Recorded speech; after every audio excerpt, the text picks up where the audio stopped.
옛날 옛적 장흥이라는 마을에는 가막산이라 불리는 웅장한 산이 자리 잡고 있었다. 이 산은 언제나 구름에 둘러싸여 신비로운 분위기를 자아내는 곳이었는데 마을 사람들은 이 산을 신성하게 여겼다. 가막산 정상에는 고대의 돌탑이 하나 자리하고 있었는데 이는 가막탑이라 불리며 산신제를 올릴 때마다 방향을 향해 마을 사람들은 두 손을 모았다. 장흥 마을에는 가막산 수호신에 대한 전설이 전해져 내려왔다. 그 이야기에 따르면 가막산에는 인간이 모습으로 변하는 수호신이 살고 있었고 마을의 번영과 사람들의 안위를 늘 살폈다고 한다. 수호신은 사람들에게 모습을 드러내는 대신 가끔 가다가 강한 바람이나 눈에 띄는 자연의 기이한 현상들을 통해 자신의 존재를 알렸다고 한다. 마을 사람들은 이를 수호신의 신호로 받아들이며 무언가 중요한 일이 다가왔음을 깨달았다. 특히 가을마다 찾아오는 큰 축제 가막제는 이 수호신에게 풍요와 안전을 기원하는 자리였다. 주민들은 수확한 농작물과 집에서 만든 음식을 바치며 축제를 벌이는데 수호신의 복을 받았다는 증표로 이 시기 농작물은 더욱 풍성하게 익었다고 전해진다. 그러던 어느 해 마을에 큰 위기가 찾아왔다. 오랜 가뭄으로 인해 농작물이 자라지 않고 물 부족에 시달리던 마을 사람들은 두려움에 떨었다. 땅이 메마른 탓에 가막산의 동물들도 낮아져 개울 옆에서 목을 죽이기 힘겨워했다. 마을 사람들이 절망에 빠질 때쯤 가막산에서 전에 없던 강풍이 불기 시작했다. 사람들은 수호신이 무언가를 경고하는 신호로 받아들였다. 이에 따라 마을의 어른들은 급히 모여 회의를 열고 가막산에 살고 있는 수호신에게 직접 도움을 요청하기로 결정하였다. 그리하여 마을에서 가장 성실하고 마음이 깨끗한 사람 하나를 뽑아 가막산 정상에 오르게 했다. 그 사람이 정상에 다다랐을 때 갑자기 맑은 물의 샘이 터져나오기 시작했다. 사람들은 이 물을 수호의 샘이라 불렀고 샘물은 끝없이 흘러내려와 마을 이강을 다시 가득 채웠다. 수호신의 은혜 덕분에 다시 풍요로워진 장흥 마을은 가막 산신제를 더욱 성대하게 지내며 그 은혜를 갚고자 더욱 열심히 땅을 일구었다. 마을 사람들은 수호신의 존재가 신화가 아닌 늘 함께하는 보호자라 믿게 되었고 이로부터 세월이 지난 후에도 가막산의 전설은 끝없이 이어지게 되었다. 장흥 사람들은 언제나 가막산을 바라보며 모든 일이 잘 풀리길 기원하며 서로서로 과거의 이 이야기를 되새기곤 한다. 두 번째 이야기. 옛날 옛적 한강 상류의 계곡 깊숙한 곳에 자리 잡은 고요한 마을 평창에는 눈덩이 할머니라 불리는 신비로운 존재에 대한 이야기가 전해져 내려옵니다. 겨울이 되면 평창의 산골 마을은 두꺼운 눈으로 덮이고 온 세상이 고요에 잠기곤 했습니다. 그곳 사람들은 이맘때가 되면 자신의 이웃과 따뜻한 방 안에 모여 앉아 이야기를 나누곤 했습니다. 그 중에서도 가장 인기 있는 이야기는 눈덩이 할머니에 관한 것입니다. 전해지는 바에 의하면 눈덩이 할머니는 아주 오래전 홀로이 산속에 살게 된 한 여인으로 마을에서 굉장히 멀리 떨어진 이 깊은 계곡의 한 동굴을 자신의 집으로 삼고 남몰래 평창 마을의 가족들을 지켜주고 있었다고 합니다. 할머니는 항상 흰 옷을 입고 긴 흰 머리를 늘어뜨린 채 그림자조차 드러내지 않으며 산속을 누볐다고 하지요. 겨울의 한가운데 한창 눈이 내리던 날 할머니는 마을로 내려오지요. 눈덩이 할머니가 마을에 올 때면 모든 것이 더욱 조용해지고 마치 시간이 멈춘 것 같은 느낌이 들었습니다. 마을 사람들은 할머니를 보면 반가우면서도 경외감에 말문이 막히곤 했습니다. 할머니는 마을에 나타날 때마다 아이들에게 하얀 눈을 만들어주는 부드러운 힘이 있는 소녀들과 함께했다는 이야기가 있습니다. 소녀들은 아이들에게 눈덩이를 만들어주며 그것이 눈사람으로 변하며 마을을 온통 하얀 그림같이 만들어주었다고 합니다. 하지만 마을의 모든 사람이 할머니를 그리워하고 친절이라 느낀 것은 아니었습니다. 일부는 그녀를 두려워하며 그녀가 보이지 않는 세계에서 원초자연적인 존재라 믿었습니다. 그래서 간혹 봄이 되면 사라지는 눈덩이 할머니의 흔적을 찾아 산속에 들어가기도 하였습니다. 하지만 그들이 찾은 것은 아무것도 없었고 대신 굉장히 아름답고 평화로운 자연의 경치에 감복하게 되었다고 합니다. 사실 눈덩이 할머니가 정말 신비로운 존재인지 아니면 그저 외로운 할머니가 추운 겨울날 눈 속에서 마을을 도와주고 아이들을 위해 눈을 만들어준 것인지에 대한 진실은 아무도 확신할 수 없습니다.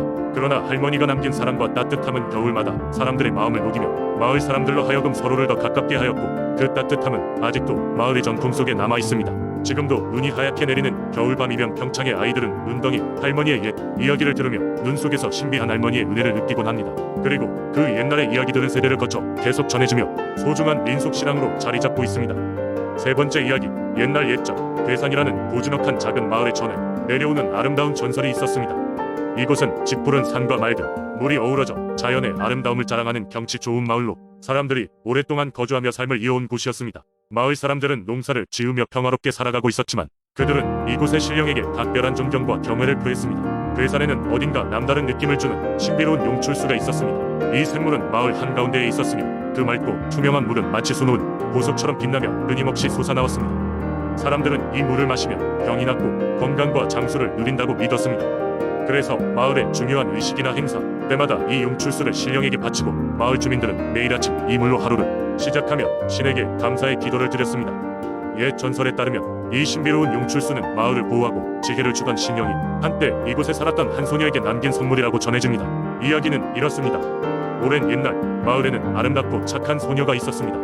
그녀는 부모를 잃고 홀로 생활하였지만 언제나 밝고 긍정적인 모습으로 마을 사람들을 도왔습니다. 그녀는 특히 자연을 사랑했고 늘 산과 들을 자유롭게 누비며 시간을 보냈습니다.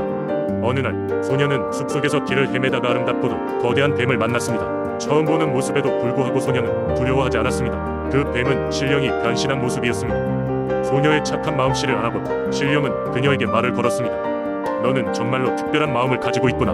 너의 선한 마음으로 마을을 지켜주기를 바란다. 소녀는 검은 눈동자를 반짝이며 신령에게 고개를 숙였습니다. 그 순간 신령은 그녀에게 소원이 무엇인지 물었습니다. 소녀는 잠시 생각한 후 마을 사람들에게 도움이 되는 일을 하고 싶다고 말했습니다. 그러자 신령은 흐뭇하게 웃으며 약속했습니다. 이곳에 다른 이들이 흉내낼 수 없는 맑은 물을 선물하리라. 그 물은 마을 사람들이 건강과 안녕을 지켜줄 것이다.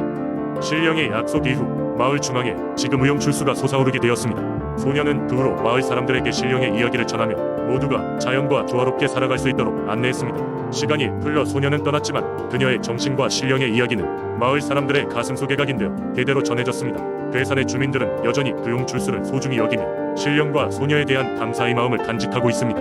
용출수는 이제 마을의 상징이 되었고 이를 통해 마을 사람들은 서로의 소중한 마음을 나누며 함께 살아가고 있답니다. 괴산의 전설은 이렇게 지금도 마을 사람들에 의해 소중히 간직되며 신령님과 함께하는 평온한 삶을 이어가고 있습니다. 네 번째 이야기, 한국의 산골 마을인 횡성은 예로부터 다양한 민속신앙과 전통이 살아 숨쉬는 곳입니다. 그 중에서도 갓바위의 전설은 횡성 주민들에게 가장 깊은 존경과 두려움을 동시에 불러일으키는 이야기입니다. 옛날 옛적 횡성에 있는 한적한 산자락에 거대한 바위가 자리 잡고 있었습니다.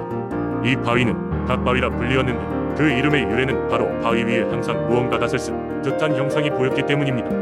이 갓바위 주위로는 기이한 일이 자주 발생했는데 이를테면 바위 근처를 지날 때마다 바람이 갑자기 멎어 정막이 흐른다거나 새들이 무리지어 날아들었다는 등의 이야기들이었습니다.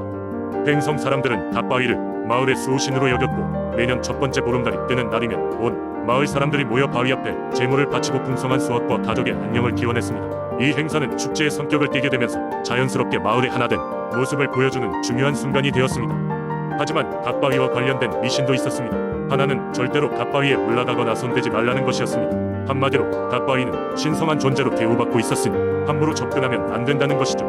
옛 기록에 따르면 과거에 갓바위의 신성을 무시하고 바위 위에 올라갔던 한 무모한 나그네가 있었는데 그는 곧 온 마을 사람들 앞에서 눈이 멀고 귀가 먹었다고 전해집니다. 사람들은 이것을 갓바위를 모독한 대가라고 믿었고 그때부터 갓바위에 대한 경외심은 더욱 깊어지게 되었습니다. 오랜 세월이 흐르면서도 이 전통은 지속되었습니다. 현대에 들어서도 갓바위는 여전히 횡성 주민들에게 신성한 장소로 남아있습니다. 주민들은 또한 갓바위를 자연과 조화롭게 살아가는 정신의 상징으로 여기며 자연 보호의 필요성을 되새기게 됩니다. 전설의 끝에는 항상 교훈이 있기 마련입니다. 갓바위의 이야기는 자연과 조화를 이루면서 살아가는 것이 얼마나 중요한지를 일깨워줍니다. 횡성 주민들에게 갓바위는 단순한 바위가 아니라 자연이 주는 경이로움과 신비함을 상징하는 중요한 존재로 남아있습니다. 이러한 신앙과 전통이 계속해서 전해져 내려가면서 횡성은 앞으로도 그 신비로운 기운을 유지할 것입니다. 다섯 번째 이야기, 옛날 부여 땅. 이곳은 풍요로운 자연과 다양한 민속, 신앙이 어우러진 곳으로 유명하였다. 이 지역에선 영험한 존재로 여겨지는 신령한 여우에 대한 이야기가 전해 내려오고 있었다. 여우는 마을 사람들에게 때때로 모습을 드러내어 농작물이 잘 자라게 돕거나 질병을 막아주는 존재로 알려져 있었다. 어떤 이들은 그 여우가 신의 사자를 대표한다고 믿었고 마을 입구에 여우의 신령을 모신 작은 사당이 자리하고 있었다. 이 마을에는 성실하고 현명한 농부, 이름은 동수라는 사람이 살고 있었다. 그는 매일 열심히 일하며 땅을 갈았고 좋은 곡식이 자라길 간절히 바랐다. 하지만 어느 해 가뭄이 찾아와 그의 농작물은 갈라진 땅 속에서 메말라가고 있었다. 동수는 절망했지만 포기할 수 없었다. 그는 여우 신령의 사당을 향해 기도를 드리기로 했다. 그는 매일 밤 여우 신령이 들린다는 전설의 숲속을 찾아갔다. 어느 날 그는 숲속에서 희미한 빛을 보았다. 그것은 분명히 여우 신령의 모습일 것이라고 생각했다. 그는 조심스레 다가가며 자신의 곤란한 상황을 털어놓았다. 신령님, 제발 저희 농작물을 구해주십시오. 올해는 정말 희망이 없습니다. 그때 빛이 점점 커지며 실제로 은빛 여우 형체로 나타났다. 여우는 동수에게 다가와 조용히 말했다. 너의 진실한 마음과 노력을 알고 있다. 내가 너를 도와줄 것이니 내 말을 잘 들어라. 여우는 동수에게 비법을 하나 전수했다. 그것은 바로 비가 오는 요일을 예측하고 그에 맞춰 씨앗을 뿌리는 방법이었다. 동수는 여우의 말을 세심히 기억하고 감사 인사를 드린 후 집으로 돌아왔다. 그 후 여우가 알려준 대로 실행에 옮겼다. 정말로 다음 주에 비가 내리기 시작했고 동수의 밭은 모든 마을 사람들 중 가장 푸르고 건강한 작물로 가득 찼다. 기적 같은 일이 벌어지자 마을 사람들은 모두 놀라워했다. 동수는 마을 사람들에게 은혜를 돌리기 위해 자신이 겪은 일을 모두에게 털어놓았다. 그들은 신령한 여우에게 감사하며 작은 사당에 매일 정성껏 공양을 드리게 되었다. 이후로도 여우는 특정 농부들에게 힘과 지혜를 빌려줘 마을에 부족함이 없도록 돕곤 했다. 시간이 흘러도 동수의 이야기는 부여, 지방이, 민속신앙에서 전설로 남아 전해지게 되었고 여우 신령에 대한 믿음은 더욱 강해져 갔다. 사람들은 언제나 자연과 조화롭게 살기를 기원하며 여우 신령을 소중히 여겼다. 이렇게 부여의 신령한 여우는 그들이 상상했던 것보다 더 깊은 지혜와 자비로운 마음을 가진 존재임을 증명하며 오늘날까지 이 이야기는 은밀한 숲속에 간직되어 전해 내려오고 있다.